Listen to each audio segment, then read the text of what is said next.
आज के स्टडीज के इस लेक्चर में बात करेंगे हम अपनी पत्नी को कैसे पहचाने कि वो हमारे साथ रहेगी कि नहीं रहेगी। हम अपनी पत्नी को कैसे पहचाने कि वो हमसे डाइवोर्स लेना चाहती है या हमें परेशान करना चाहती है। हम अपनी पत्नी को कैसे पहचाने कि वो हमारे ऊपर झूठे केस करेगी या नहीं करेगी। चलिए आज के स्टडीज के इस लेक्चर में इन्हीं मुद्दों पर डिटेल में चर्चा करने का प्रयास करते हैं। जय जिनेंद्र और मुकेश जैन। वीडियो को लाइक और शेयर कर दीजिए और इस तरह के जजमेंट्स का पैकेज पाने के लिए जिसमें लगभग आपको 200 जजमेंट्स मिलेंगे या अन्य किसी जानकारी के लिए दिए गए नंबर पर आप हमें संपर्क कर सकते हैं। शुरुआत करते हैं। नंबर 1, सबसे पहले इस बात पर गौर करिए कि वो अपना स्त्री धन क्या मायके में रख के आई है। अगर वो अपना स्त्री धन मायके में रख के आ गई है और वहां से वापस लाने का नाम नहीं ले रही है। नंबर 2, इसी में जो आपके घर में रखा हुआ है, आपका जेवर है, आपके परिवार का जेवर है, क्या उसमें से भी वो अपने मायके रख के आ गई है?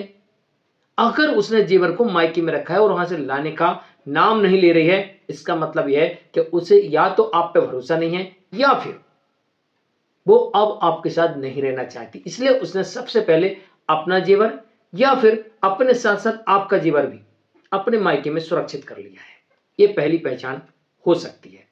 नंबर 2, अगर आपकी पत्नी आपके ऊपर तरह तरह के झूठे बेबुनियाद ऐसे आरोप लगाए जिसको सुनने के बाद हो सकता आप उत्तेजित हो जाएं, झगड़ा करने लगे, मारपीट कर लें, सुसाइड कर लें, मर्डर कर दें, या आपको ऐसा आघात पहुंचे सुनने के बाद कि आपका हार्ट फेल हो जाए, या फिर ऐसे आरोप हो कि उन आरोपों को लगाने के बाद आपकी सामाजिक छवि धूमिल हो, या फिर उन आरोपों को लगाने के बाद पुलिस आपको पकड़ के ले जाए और गलती से भी झूठा आरोप भी किसी कारण से साबित हो गया तो आपको जेल हो जाए। अगर ऐसे आरोप आपकी पत्नी आपके ऊपर झूठे आरोप लगा रही है तो फिर आपको समझ लेना चाहिए कि वो आपके साथ नहीं रहना चाहती है या फिर अपनी डिमांड को पूरा करवाना चाहती है। नंबर 3, पत्नी की जिद हो कि सारी संपत्ति मेरे नाम करो। जब तक ये प्रॉपर्टी मेरे नाम नहीं होगी, जब तक एफडी मेरे नाम नहीं करोगे, तब तक मैं आपके साथ नहीं रहूंगी। या फिर आप मेरे साथ मेरे मायके में चलो, यहां से पूरा हिस्सा लो, या मेरे साथ मेरे मायके में रहो, चलो वहां जाके रहो, या फिर इस परिवार से कोई संबंध नहीं रखोगे, अपना हिस्सा लो, अपनी संपत्ति लो, हिस्सा लो और कहीं और जाके अलग रहेंगे और प्रॉपर्टी आपको मेरे नाम करना होगी या ज्वाइंट रहेगी। तो आपको यहां से समझना चाहिए, एनालिसिस करना चाहिए कि ऐसा उसका कहने का कारण क्या है, वजह क्या है। कहीं ऐसा तो नहीं कि आपके साथ कोई धोखा तो नहीं होने वाला है, और कहीं ऐसा तो नहीं है कि आप या आपका परिवार उसे कोई धोखा दे रहा है। आप धोखा दे रहे हैं कहीं उसे, या आपका परिवार धोखा दे रहा है, इसलिए वो सिक्योर होना चाहती है। तो इन बातों पर भी आपको ध्यान देना होगा कि कहीं आप या आपका परिवार उसे धोखा तो नहीं दे रहा। ये उसे संशय हो गया या उसने देख लिया कि आप धोखा देने वाले हैं, तो वो अपने आप को सेव कर रही हो, सुरक्षित कर रही हो, या फिर वास्तविकता में उसकी सोची समझी एक रणनीति है कि सब कुछ मेरे नाम से हो जाए, फिर तो हम देख लेंगे। इस पर भी ध्यान दीजिएगा। Number 4, adultery. अगर आपकी वाइफ एडल्ट्री में है तो ऐसे केसेस में तो मैं अक्सर कहता हूं कि आपको म्यूचुअल डिवोर्स या कंठस्थ डाइवोर्स लेके अलग हो जाना ही बेहतर समझना चाहिए।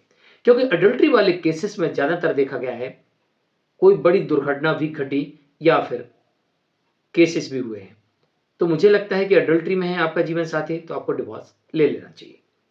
नंबर 5, आपका जीवन साथी आपसे डिवोर्स की डिमांड करे, चाहे पति हो चाहे पत्नी हो, कोई भी कर सकता है।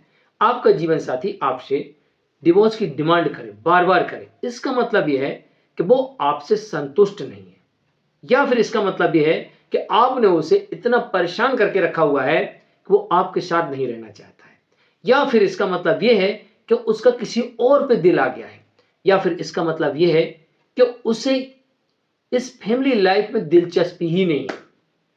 तो फिर ऐसी स्थिति में डिवोर्स डिमांड करने पर हमें डिवोर्स की तरफ जाना चाहिए और डिवोर्स लेके अलग होने में ही बेहतरी समझना चाहिए। नंबर 6, पति और उसके परिवार का सम्मान ना करना।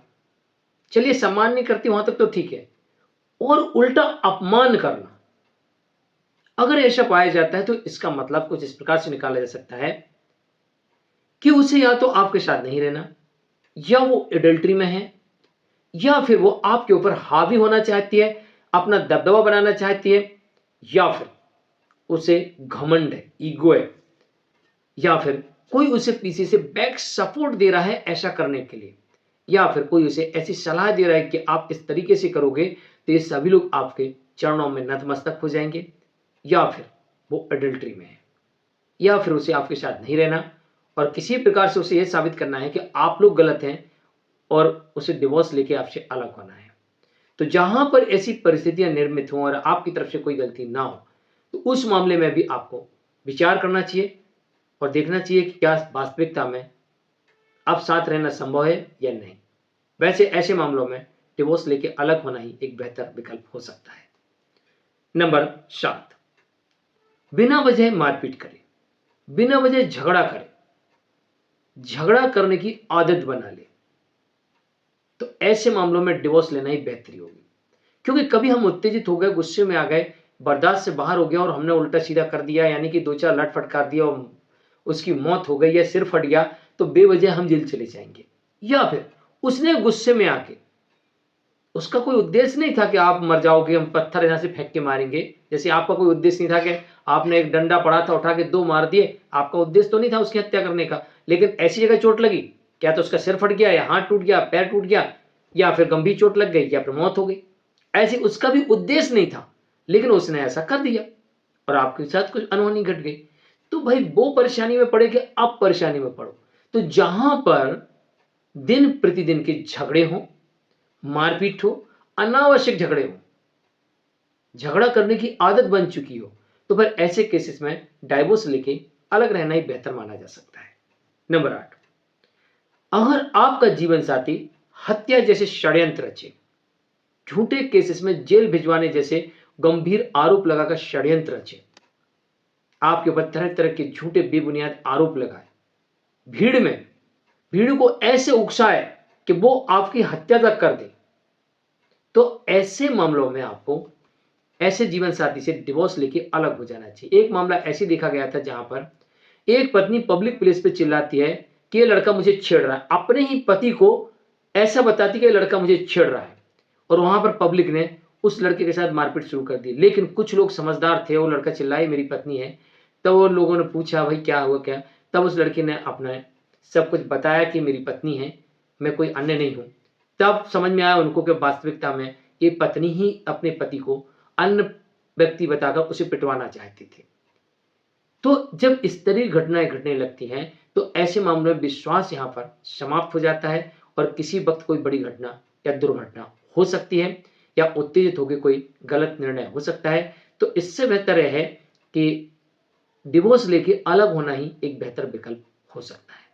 मैं हूं मुकेश जैन, आज के लिए इतना ही। नमस्कार।